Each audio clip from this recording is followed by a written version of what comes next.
Well, good afternoon, and welcome to the BTTS Keynote Theatre. I'm Stuart Render, Group Travel Tourism Consultant, a tourism and travel writer, and facilitating these sessions today and tomorrow. So, here's a question for you.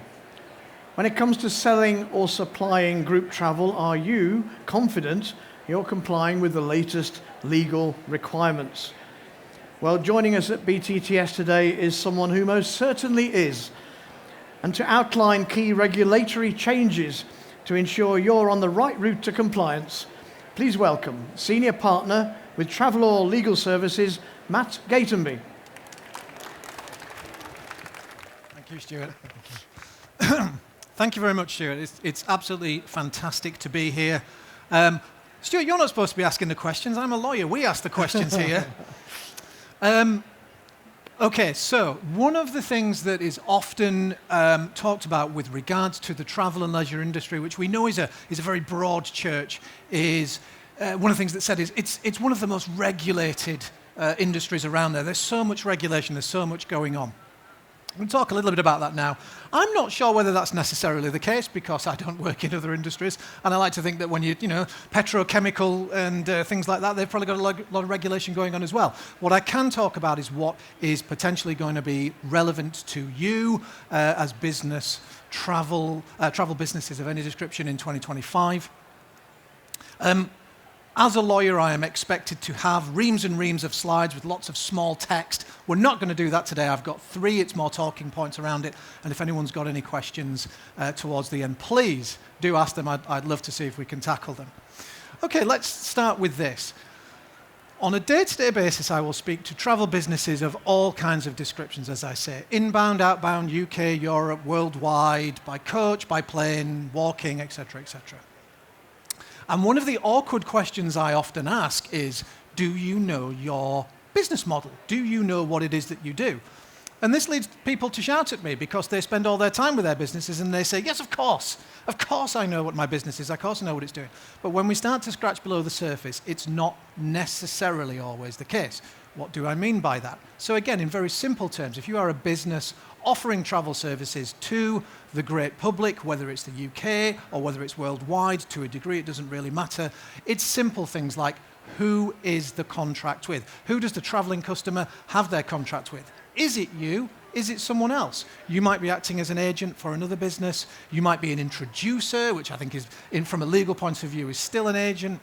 Or you might have that contract. And that sounds very fundamental, and I can see a few nodding heads say, yes, we've got all that, Matt, but you would be amazed the amount of time that we have conversations where people don't know that. And it's really, really important because not only from a contractual point of view, which sounds boring, but it comes back to whether you have liability for the services, whether people can sue you, whether it's just for kind of quality of services, or whether it's because they slipped in a hotel or on a dockside or something. That's relevant. Also relevant from a tax point of view as well, because not a tax expert, but things like the tax regime are probably going to be different whether or not you are a principal, whether the contract is with you, whether you are a tour operator and you have things like Tom's VAT, or whether you are an agent. So if, plus or minus 15, 20% to your bottom line is interesting, then you need to know that. And again, I speak to a lot of people who are not quite sure. Good news is we can very easily set that right, get people back on the right track without too much ado. But as I say, in terms of kind of knowing where you stand for the next part, that's a really crucial bit. Slide talks about organizer versus agent. Simple thing is what I've just said. Typically, if you are an organizer, and I'll talk about the package travel regulations and the very legal definition of organizer in a second, but you could boil it down to something even more simple. Is the customer's contract with you? Are they paying the money to you and you keep it? Are you sending them an invoice saying, this is what we're going to do for you, and we are the people that's going to provide it? Or are you saying, look, we are an agent, you are entering into a contract with X, and they will pay us a commission, TBC, etc., etc. That's important for all the reasons that I've said. And what's also important in that whole chain of things is, customer, you know, there's going to be a chain, isn't there? It's customer, maybe they have a contract with you and you have suppliers, you know, many of the businesses in this hall and otherwise, or maybe you are an agent, so the customer comes via you into contract with another people. Does everybody in that chain know what the deal is? Because again, we speak to people and they say, oh, something bad has happened, a customer has got a complaint or they're suing us, and we don't think it's anything to do with us because we were acting as agent. So I say, okay, that's fine. So who did the customer have the contract with? And they say, oh, it was Matt Tors, it's a tour operator in Leeds or whatever. And then we speak to Matt Tors and they say, no, nothing to do with us. The contract was with, you know, this other business. So again, it's making sure everybody's on the same page. That is a way to avoid all kinds of issues.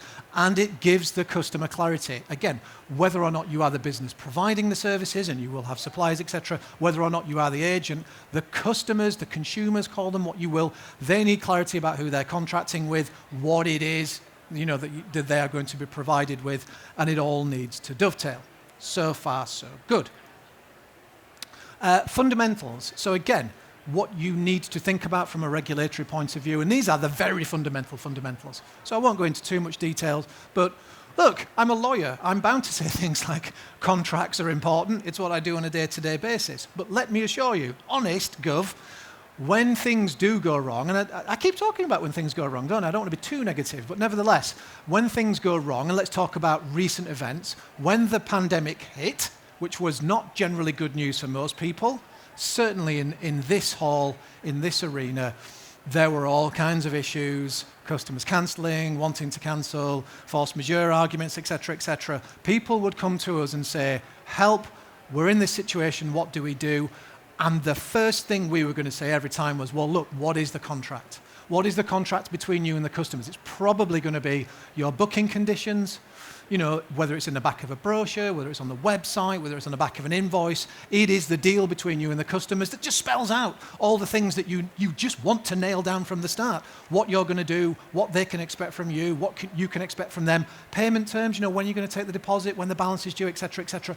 It is the deal between you and your customers. It's really, really important. And the good news is, actually, if you can get that done, get that in a good place, it will serve you for years. You don't necessarily need to be coming back to it every 5 minutes. Similarly, in the situation I've just talked about, you know, you may have suppliers, the hotels, the trains, the planes, the coach operators, the walking tours provider, you name it. It's going to be individual to your business. I'm a lawyer. I'm going to say you should have an agreement with them. Same deal. What is it that you want from them? What is it they can expect from you? Who's going to be paying who? When? Where? How? What happens if we get cancellations, etc., etc.? The truth is, you can get along, especially on the supplier side, and we see this all the time. No, Matt, you don't understand. We've known these people for 20 years. We've worked with them. They get us. We get them. And I understand that, and there's nothing wrong with that per se. But again, it tends to be at some point, someone is going to say, no, actually, you owe us, we owe you, etc., etc. That is the document you want to be pointing to. It makes sense to nail it down. And it's by agreement. So you have agreed with them what's going to be in this written document, all the terms, they agree with you. Happy days. Don't come to lawyers. You don't need to be paying lawyers' fees if you have some kind of fairly minor fallout with either a customer or a supplier. It's in those agreements. That's why you have them. Agency agreements. Again, same story, slightly different twist. If you are an agent or if you work with agents, have an agreement between you that says what you will do for them, what they will do for you. Important things like commission, how much, when, where, how it's paid, are there overrides, etc., etc. You're going to want this kind of stuff. And again, at the risk of talking myself out of a job, which I seem to be very good at, that's a fundamental flaw. You can avoid having to deal with lawyers on all this side of things if you get that kind of stuff nailed down. And there's no real reason why you couldn't have an agency agreement and then you top and tail that dependent upon, you know, you work with your next partner business, etc., etc. Websites, again, you do not need a website to run a business, but I think most have them, even if it is just a kind of window into what you do and what's available. Certainly if you are selling via websites and more people can transact, you know, a full booking. I think most of the websites we see, businesses we deal with, have that half and half where, you can click through to a certain point, then it's ring a number, nothing wrong with that. But again, the more you do with your website, the more you have ongoing, the more requirement there is going to be on you. You just want to make sure you get these things right. It's kind of okay. It's not a huge issue. You just want to make sure you are doing things the right way because, again, if it goes wrong, there I am being negative again, that is where you can kind of say, look, we got ahead of this. We did all the things we needed to do. We are compliant with things like, next bullet point, data and GDPR. I see the looks on people's faces. We love talking about data and GDPR. Actually, I do love talking about data and GDPR because it's really important. We are in a privileged position as an industry in the sense that you get a lot of information about people. You get their names, you get their addresses, you get their emails, you even get to know when they are going to be away from home, abroad, in another part of the UK, etc., etc. That is quite sensitive stuff, and you don't want it falling into the wrong hands. It will cause trouble. And again, the good news is you can get ahead of that. You can make sure that you have everything you need from a kind of legal compliance point of view, but it is very easy to go wrong. There are plenty of high profile, some of the biggest fines that have ever been given for businesses. And I really don't want to do the scare tactics, but some of the biggest fines that they've ever been on a data and GDPR front have been travel businesses. All right, it's BA, it's Marriott, but nevertheless, it's because of what I've just said. They actually have a lot of information about customers, and you want to make sure that it is safe. Sadly, you will have seen this in the legal press. Fraudsters of any description see travel and leisure, all these businesses, as a potential target because of the relationships you have with customers, because of the information that you have, because of the money that's transacting, the way that it is paid, because it can be easier than maybe other industries to intervene and get into that. So these are the things that I think you should not be laying awake at night worried about, but you will sleep easier if you know you've got these covered off, because if you have got them covered off, they're probably covered off for a number of years. Okay, last slide of note. Just a couple of things. Look, I can talk about this stuff all day. Even I think it's a touch boring, but it is really important. Again, dependent upon who you are and what you do. There are, in the travel and leisure world, we have all the normal laws that apply to our everyday work. And so I mentioned up there on the slide, the Consumer Rights Act. This is kind of like one of the main underpinning laws that is applicable if you walk into a store and buy a CD or a fridge or a holiday package, whatever. You have rights. That is kind of where you go to. It says things like, the goods and the services should be of reasonable quality and fit for purpose. That's the law. When we talk about your statutory rights are or are not affected, that's largely what the Consumer Rights Act is. But that applies to everything, everywhere in the UK. Similarly, again, not going to talk about it too much today, the Digital Markets Competition and Consumers Act is new. The clue is in the wording there. A lot of it is with regards to the digital space, selling online, selling electronically, etc., etc. But it has some stuff to say, but it applies to everybody. And then we have our own laws that apply really just to us. I mentioned the ATOL regulations, relevant if you are selling flights and flight packages in particular. You may be, you may not be, you may be buying those things. That has a lot to say about when you do or don't need an ATOL. And here we're into the sector-specific stuff. If you are selling flights or flight packages and you should have an ATOL and you don't, it's a criminal offence. Let's not go there. Let's get ahead of it. Let's make sure that we've got everything we need.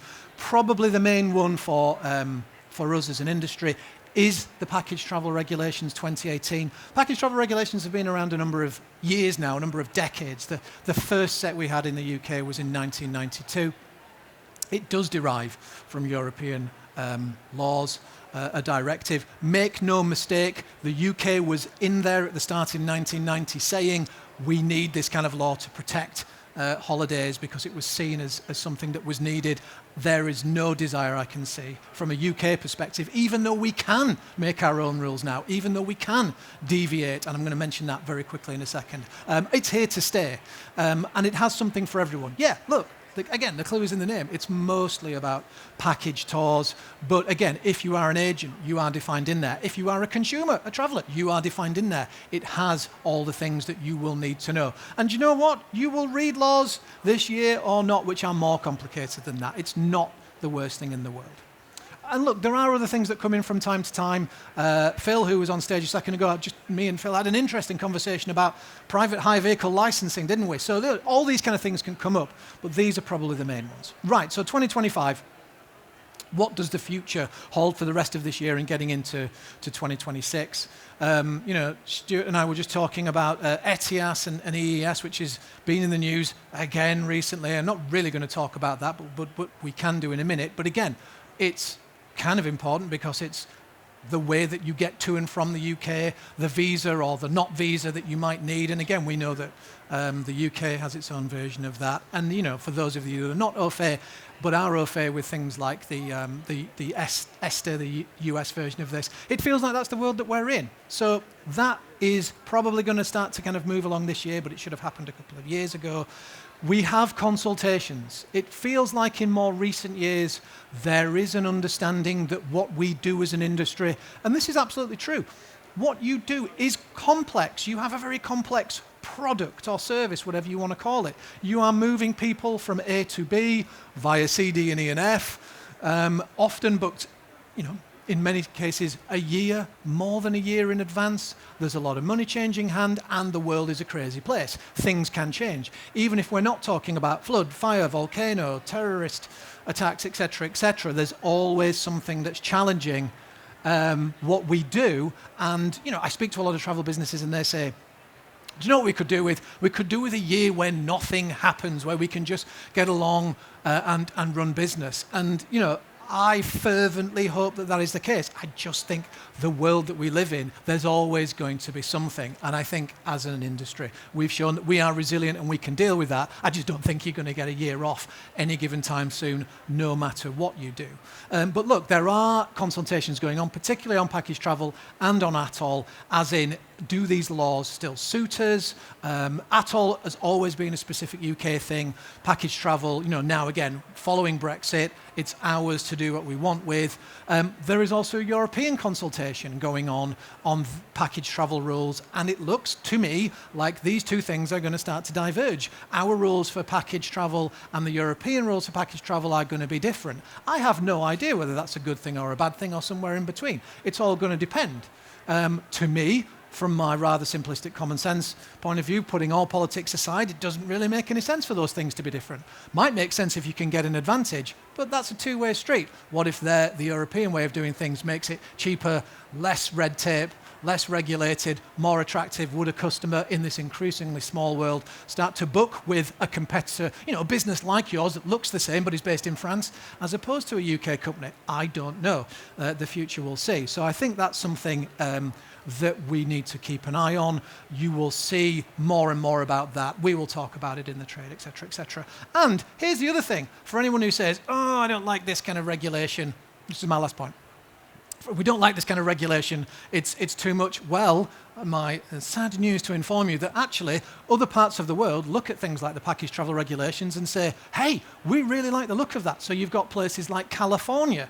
So only one part of the US, but they are putting together a rule scheme which is going to look, by the time it's finished, a lot like the package travel regulations. And again, you've got destinations or jurisdictions, should I say, like Australia that do it completely the different way. If you're a business in Australia, there is basically no regulation whatsoever, or it's very, very light touch. And, I speak to people and they say, maybe we should do that in the UK. Well, I think there is a little bit of a careful what you wish for. I think most of the businesses that I speak to are quite happy that we have this regulation. I think they're just keen on it being a level playing field.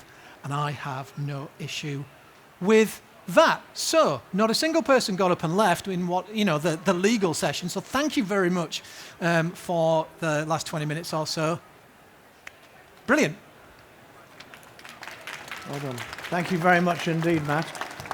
We have time for a few questions. If you'd like to ask a question, put up your hand.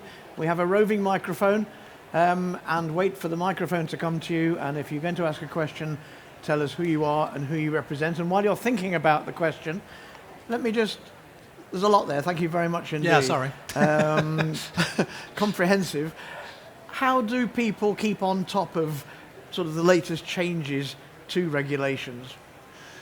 It's difficult. It's, you know, I'm very much acutely aware of what you really want to do as a travel business is to get on with the good stuff. You probably didn't get into doing what you do to have to deal with this kind of stuff, but it is there. I think there's a few ways of doing it. You have, you know, more now than ever, there is that availability via things like the internet. Things that you can sign up for. I've got to do a plug for us. You know, again, we have a mailing list, travelodor.co.uk. We're going to be talking about a lot of things, but again, we're going to be especially looking at the bigger ticket things and putting something out there. Not just an update, this is very much our thing, but like, you know, what we think it means. But again, look, that is going to mean something different to you if you are a UK-based coach tour operator compared to an international, you know, flight travel business. But there are a lot of membership associations out there, many of whom are represented in these hallowed halls, who again do a very good job of it's part of their shtick, making sure that members are aware of the key things that you might need to know. There's not a magic wand though. I think in the grand scheme of things move, you know, talking about ETIAS and EES, turns out things don't move as fast as we think sometimes. So I think generally speaking, there's always a long lead in time. That's one of the saving graces. Okay. We have a question over there. Jackie with the microphone. Anybody except Phil? Matt, thanks for a great presentation there. Can you give us your name, please, Phil? Oh, sorry, yeah, Phil Smith, CPT. I was going to do that after. Do you see protection, not so much, this is regulation, but protection as actually being something that is a valuable marketing tool? I ask this because we offer to members the bonded coach holidays product in conjunction with AdTop, and you know we've probably got 100 or so of our members that are in that, and they actually use that product that they get through CPT membership as a positive marketing tool to offer assurance to their prospective clients. And I just wondered how you saw the value in something like that when offering tourism products. It's a great. Thanks, Phil. That's a great question. I've got two slightly different angles to that. One of which is, I mean, look, I'm so entrenched in advising on this kind of stuff. Yeah, of course, I think it's important. I tend to look at it from a point of view of, you know, when we talk about the package travel regulations, for instance. If you are a package organizer, you don't have a choice. You have to have that kind of protection, and there are providers out there. One of which is the BCH scheme, and again, it's a criminal offence to not do it. So you have to do it. There are also other requirements out there. You know, if you've watched TV at any time and seen an advert, you will see things like "at all protected" as a statement, as a logo, etc., etc. It is a requirement to have it. It's a crime. So you have to have it some of the time. For the people that don't have to have it, and this is the second point, to your point, Phil, seeing a lot of businesses use it as a way, you know, opting into it so that they can say to customers, you know, you can have confidence. You can book with us, your money will be safe. That appears to be a very lucrative way of selling yourself because it shows people that they can book with you in confidence. If you don't have to have the protection, technically, if the travel business goes bust, the customer is going to the end of the line on the insolvency queue, the same with anybody else. Yes, it's a complicated picture because there are other forms of protection out there, and a lot of people say, well, why would I need to do this when I can pay by credit card and the protection is there on the credit card, etc., which is a fair point. But I think my simplest answer to that is I see a lot of businesses doing it when they don't have to, and so I think that answers the question, which is they see the value in it, so there must be a good desire for it. And customers like it as well. My money is protected. Yeah, who says no to that? Thank you. Do we have another? I've got a couple down here. And Andy, tell us who you are. Good afternoon. Andy Day, Right Shore Insurance. Matt, fantastic presentation. Thanks, Andy. Money's in the post. Absolutely, yeah, top drawer, thank you. We talked about regulation, protection, consumer protection, etc., and how important that is and how much of it is a potential marketing tool for the coach tour operators. But on the other side, I think it's fair to say that we know that there has always been an issue with operators that are not doing it correctly when they should be. One of the things that I've come across over a number of years is a complete lack of monitoring from the likes of, trade. Help me here. Associations of Yeah, industry. well, Yeah. I was more thinking about trading standards. Yeah. Where we know for a fact that potential issues, concerns have been raised to trading standards, and it all seems to have fallen on deaf ears. I think we have a situation where you could put a set of paperwork in front of two different offices, and you get two different responses. Some offices are more proactive than others, but I think I'd certainly, from a personal perspective, would be interested to see what your take on current activity is by the local trading standards offices to, frankly, stamp out the cowboys. Yeah, okay. It's a great question, Andy. Thank you.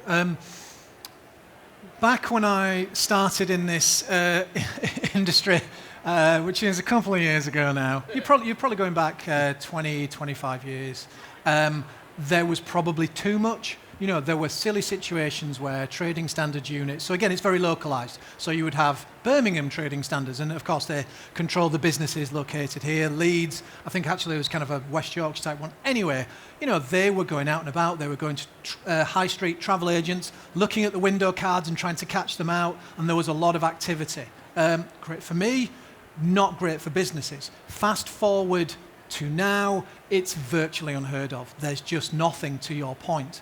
And whilst, again, that's good for our clients in a way, actually, I think I share the view of a lot of travel businesses out there, which is, again, we just want a level playing field. I think if you're here at the BTTS and, we're preaching to the wrong crowd, it's the bad uns that are not here that are more likely to be doing the kinds of unscrupulous things that need that attention.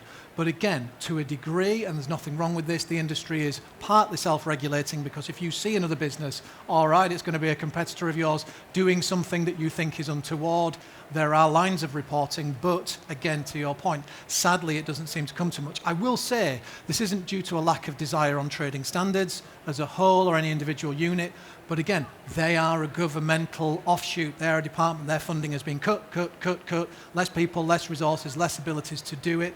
And again, they cover everything. Very few trading standards unit have a travel-specific section or person. So again, they're looking at how do they prioritise what they've got. They're going after the dodgy double glazing salespeople, et cetera, rather than travel. I think we could afford to have more attention genuinely, because I think it would help, again, to promote as an industry and show that across the board we're doing the right thing. But I don't know, maybe. But again, the way things are at the moment, isn't it more likely government are going to be cutting rather than adding resources, sadly? Okay, thank you very much indeed. Time is upon us, I'm afraid, but thank you very much, Matt. Fantastic presentation. Please show your thanks in the usual way. Thank you, and thanks to Ed and the crew for setting me up, and thanks to you, Stuart, and BTTS. Have a great day.